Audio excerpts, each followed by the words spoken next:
Emeka was a wheelbarrow pusher in the town market, well known not for his strength but for something stranger. Every day, as he pushed loads of goods across the market, two babies dangled upside down on his back. Their legs faced the sky, their heads hung down, tied tightly in red cloth. They bounced gently as he worked. People pointed. Some laughed. Others whispered, "He's lost his mind. Maybe he's doing ritual." What kind of father carries children like that? But Emeka didn't answer. He just pushed his wheelbarrow through the crowd.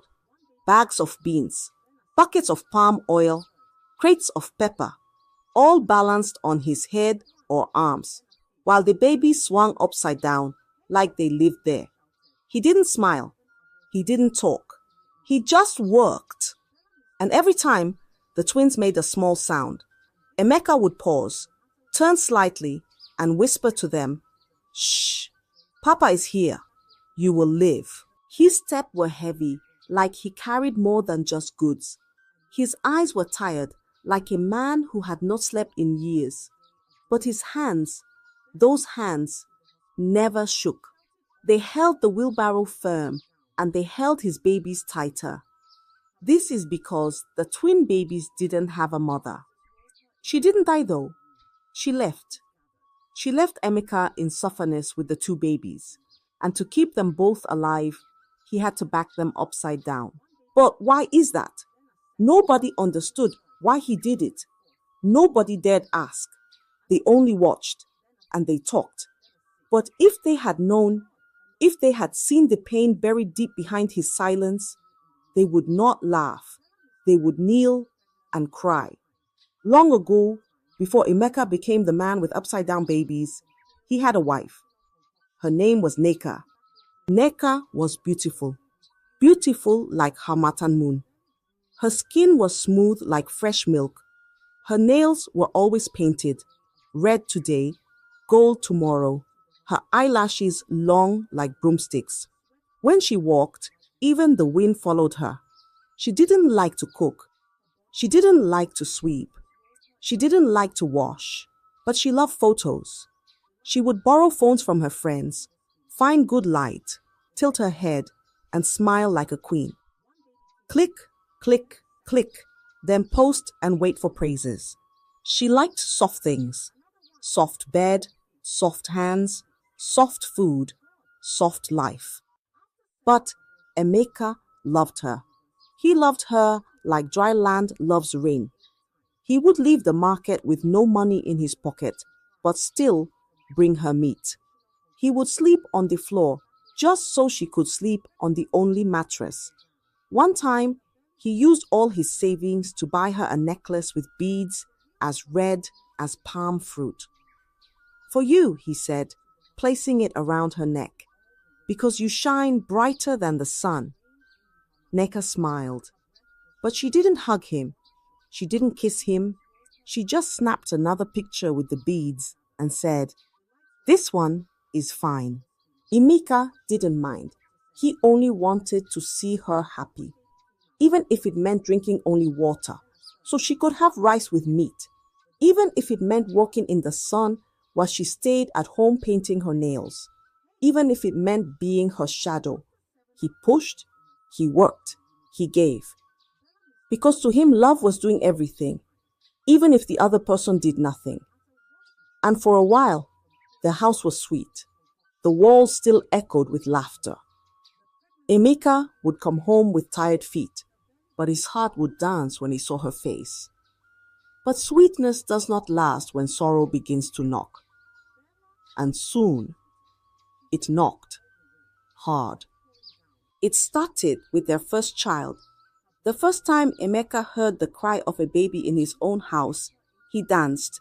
It was a boy. His legs kicked strong. His cry was loud like market bell. Emeka named him Chibuike. God is strength. He held the child close and whispered, "My own, my light." That night, Emeka couldn't sleep. He just watched the baby breathe. In the morning, he bought rice and goat meat for Nika. He told everyone at the market, "My son is here." Even the old women clapped. But joy is like harmattan wind. It doesn't stay long. On the second night, Chibuike coughed. Once, then twice, then silence. Before the cock crowed, the child was cold. Neka screamed. Emeka held her. He didn't know what to say. They buried the boy quietly. No drumming, no dancing, just tears. "It happens," people said. "Try again." So they did. The next one was a girl. Small, soft, with eyes like stars. They named her Adaora, first daughter.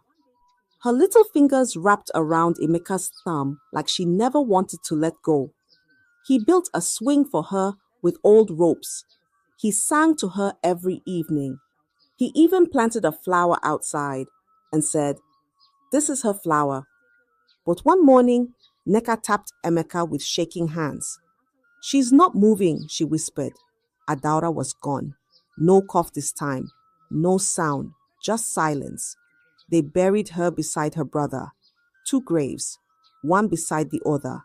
Still, people said, "It's village attack. Pray more. Try again." They tried. Again and again. Baby number 3, gone. Baby number 4, gone. Baby number 5, gone. By the 6th one, Emeka didn't cry again. He didn't paint rooms. He didn't buy toys. He just waited. He watched the child's chest rise and fall. And one day, stop. 6 babies, 6 burials. Their house, once full of dreams, became full of shadows.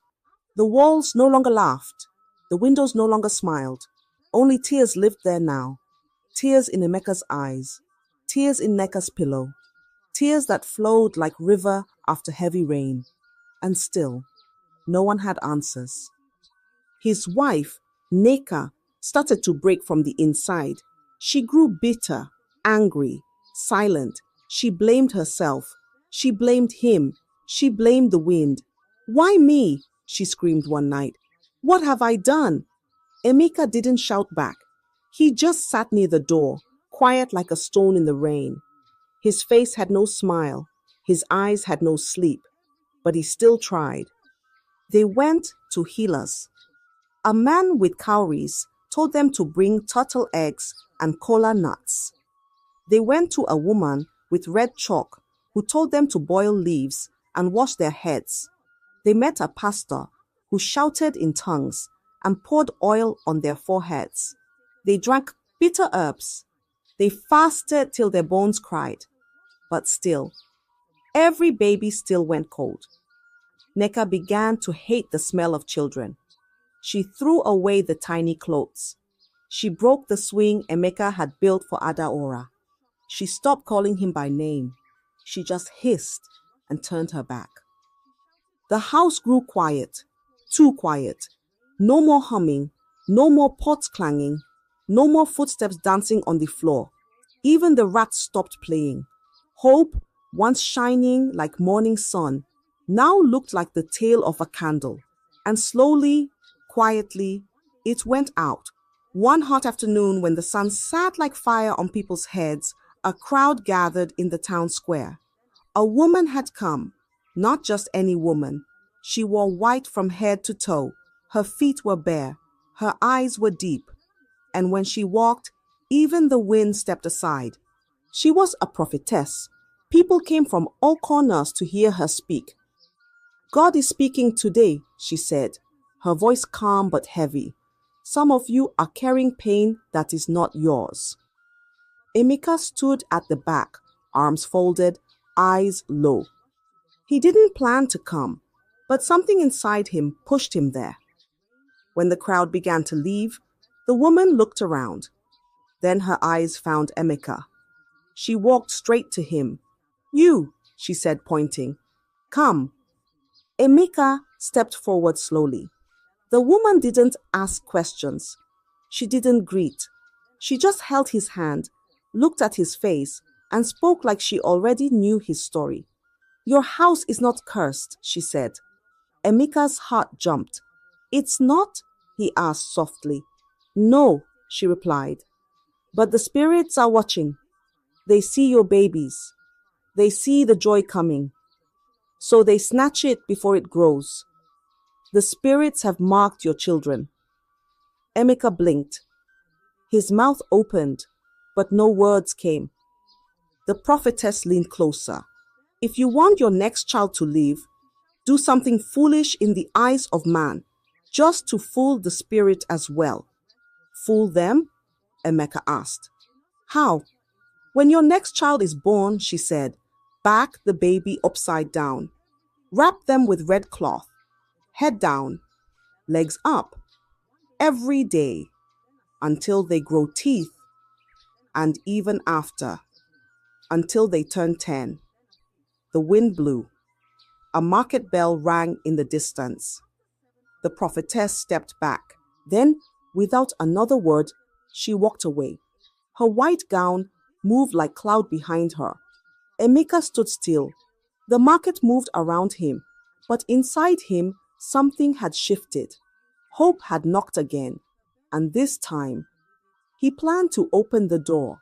Not long after the prophetess left, Nneka's stomach began to rise again. She was pregnant. The news spread like smoke. Some people smiled. Some people shook their heads. But Emeka, he prayed. Day and night, he prayed.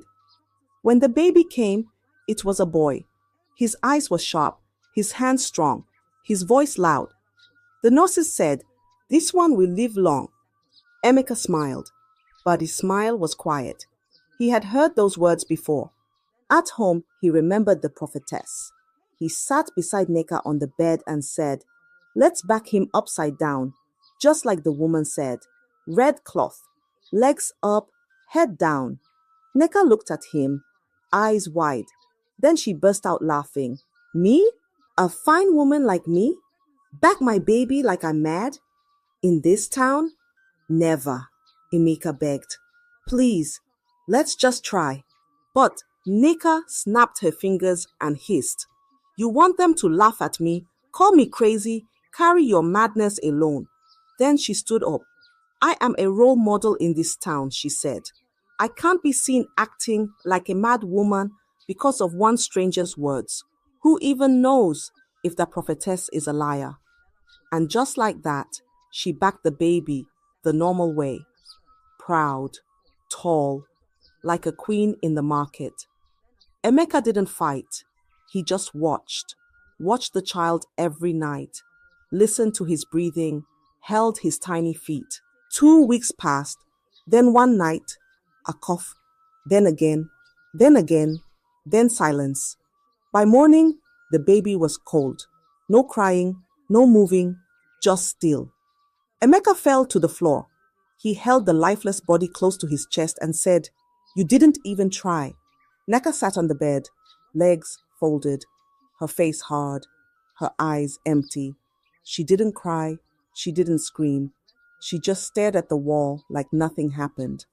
That day, Emeka stopped talking to the world. But deep inside him, he whispered to the prophetess, I believe you now.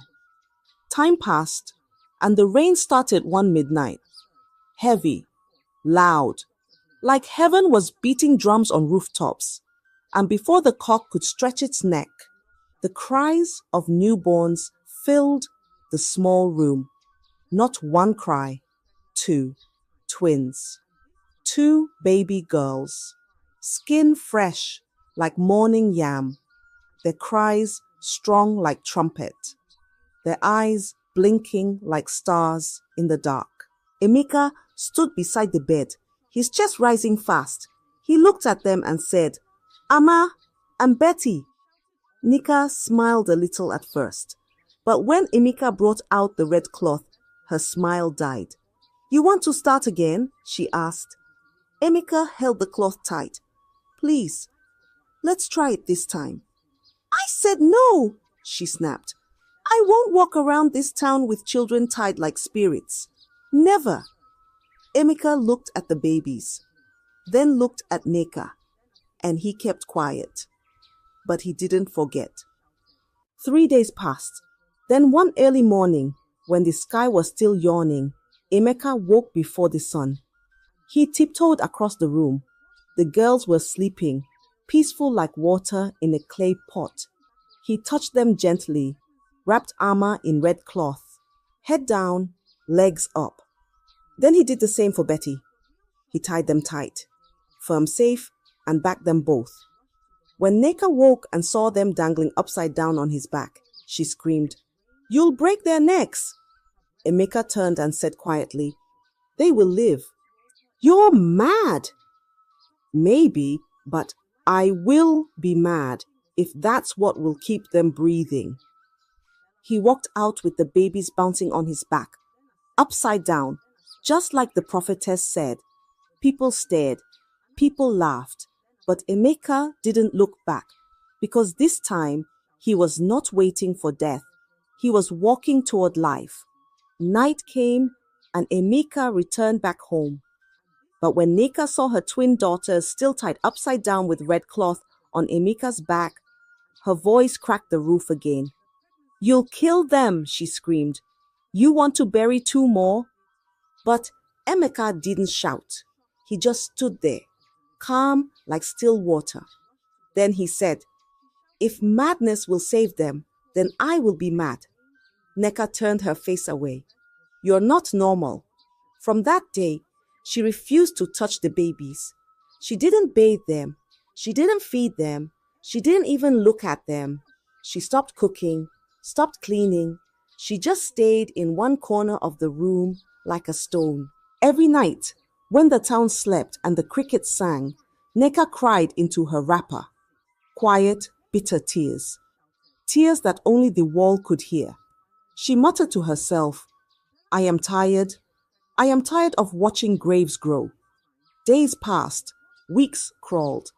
Emeka kept backing the girls, morning till night. He sang to them. He rocked them. He whispered, "You will live, my Amma. You will live, my Betty."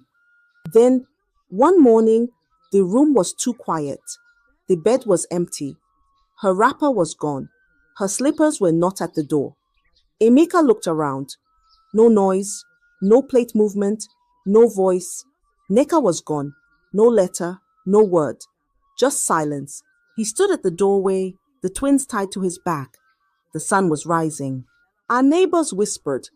She couldn't take it anymore. Others said he chased her with his madness.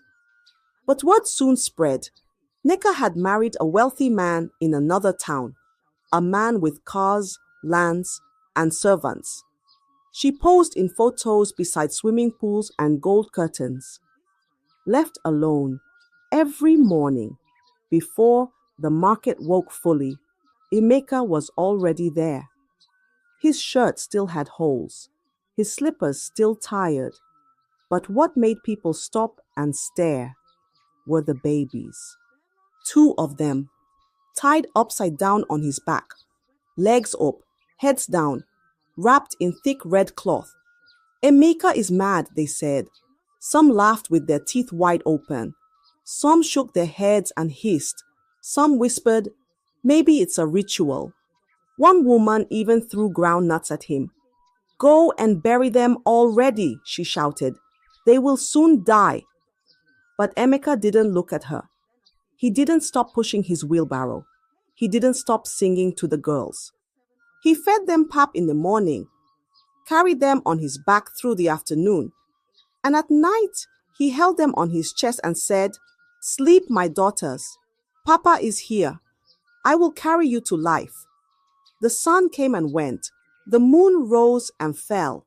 Weeks passed, then months. But the girls? They didn't cough. They didn't cry too long. They didn't go cold. They stayed alive. Their eyes bright like lanterns. Their skin fresh like new yam.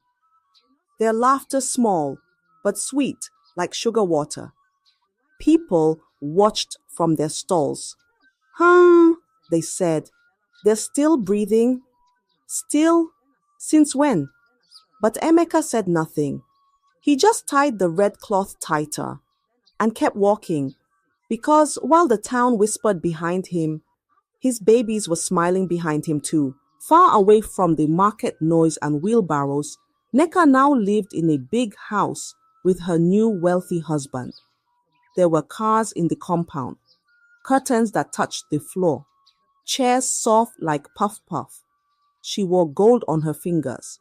Her photos were now taken with real phones, not borrowed ones. But inside her chest, there was a hole. An even bigger problem. It's now 2 years of marriage. Her beauty remained, but her womb stayed silent. No pregnancy, not to talk of even having a baby. Her new husband began to change. At first, he waited. Then he complained. Then he shouted. "Why can't you give me a child?" he asked, voice rising like boiling pot. Neka looked down. She had no answer. Doctors said she was fine.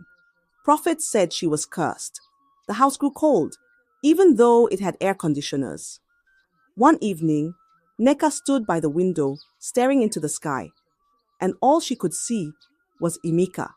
She remembered his face, his silence, the red cloth, the babies, Amma and Betty. She blinked. Her throat tightened. "What if they're still alive?" she whispered. The next morning, she packed her bags. She folded wrappers, tied her scarf. She didn't tell her husband. She didn't greet the gate man. She just left. Back to the place where red cloths bounced and people whispered. Back to where she left her children. Back to Emeka. Neka didn't come alone. She came with her uncles, her aunties, even a few town elders. They all sat under the big almond tree, the one near the broken well. They crossed their legs, cleared their throats, and waited for Emeka. He came slowly, his wrapper dusty, his eyes quiet. Betty was tied to his back, legs in the sky, head to the ground. The elders spoke first. "Emeka, she is their mother. She only wants one. She gave birth to them. She has the right." Emeka looked at them, then looked at Neka. She sat with folded arms, her voice soft. "Please," she said, "I want just one. I am still their mother." The town people gathered. Some nodded, some whispered, but no one told the truth. No one said, "The twins are alive because of the red cloth." No one said, "It was her pride that walked out, not her pain." Instead, they said, "Better give them to her before they die like the others, because this is not a way to back a baby." Emeka's heart burned like firewood. He wanted to shout. He wanted to say, "Where were you when they cried at night?" But he didn't. So, after long deliberation and pressure from relatives, Emeka accepted. He untied Amma and handed her over, keeping Betty to himself. She blinked and smiled, not knowing what was happening. He carried her in his arms, held her close like palm wine in a calabash, then gave her to Neka. His eyes were wet. "She is yours," he said quietly, "but take care of her." Neka stood, took the child, and walked away. Betty stayed, still tied, still upside down. And Emeka? He turned and walked back into his silence. Because sometimes love means letting go, even when your hands are still shaking. Betty stayed. She stayed in the tiny house with the cracked floor. She stayed with her father, who smelled like dust and pepper. She stayed with the red cloth, and she grew. She laughed when the wind tickled her cheeks. She danced in the rain, arms open wide. She ran with bare feet across the compound, faster than the boys. Every evening, before the sun could say goodbye, Emeka would tie her again. Upside down, legs to the sky, head to the ground. And Betty, she never cried. She giggled when he tied the knot. She played with his beard as he walked through the market. She whispered, "Papa, fly me like bird." People watched from their stalls. They no longer laughed. They no longer pointed. They just watched and wondered. Years rolled like tires on sand. Betty turned 6, then 7, then 8. She started school. Her books were old. Her sandals had holes, but her words were sharp like new blade. She wrote poems that made her teacher blink. She answered questions before the bell rang. She read stories as smooth as stream water. Emeka would sit at the back of the classroom, watching through the window. He never entered. He just smiled and whispered, "My daughter." Then she turned 9, and then 10. On her 10th birthday, Betty ran to Emeka and hugged him tight. He looked at her. He looked at the red cloth. Then, slowly, carefully, he untied it for the last time. He folded it with both hands, pressed it to his chest, then looked at Betty and smiled. She ran into the open field, arms wide like eagle wings. And Emeka shouted, louder than thunder, stronger than drums. "She made it! My daughter made it!" The sound flew through the town. It touched rooftops. It woke sleeping elders. And this time, nobody laughed. They listened. Because a girl once tied upside down now stood tall, free, and full of light. That morning, the town was no longer quiet. People came from all corners. Market women, hunters, tailors, even strangers. They came to see the girl Emeka carried upside down for 10 years. Betty stood in the middle of the field, her eyes bright like fresh morning, her skin glowing like palm oil in sunlight. She smiled, she waved, she bowed, strong, alive, beautiful. The same girl they once mocked, the same cloth they once called foolish. Now, the elders came and knelt. One of them touched Emeka's feet and said, "Forgive us."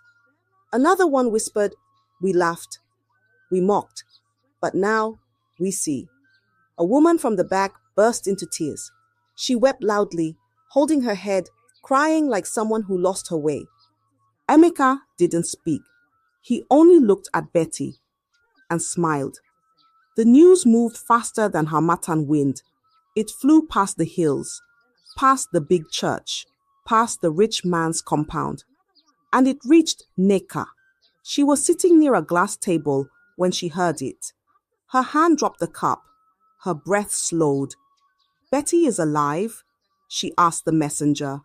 "Yes," he replied. "She turned 10, strong like lion, brain like fire. The cloth worked." Neka's knees shook. She held the wall. She remembered Amma, how she died just 1 month after taking her away from Emeka, how she had backed her the normal way, how one fever came and Amma never breathed again. Amma had died just 1 month after she left Emeka. Neka screamed.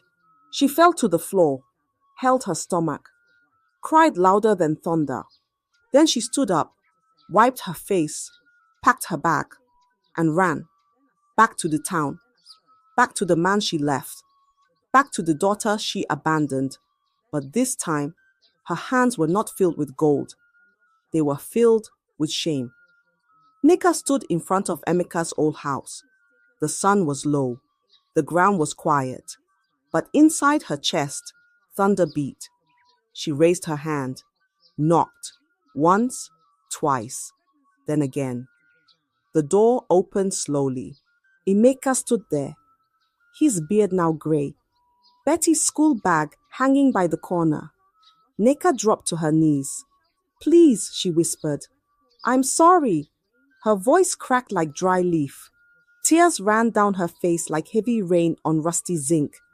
"I didn't believe," she said. "I thought it was madness. I thought you were wrong." She held his feet. "I lost Amma," she wept. "She died. The fever came. I didn't know what to do.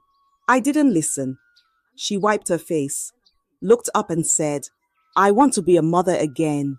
I want to be with Betty. Emeka looked down at her, quiet, long. Then he spoke. You left when she needed you, he said softly. Now she doesn't. Neka's lips trembled.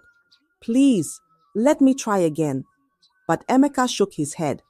Some absences, he said, write themselves in stone.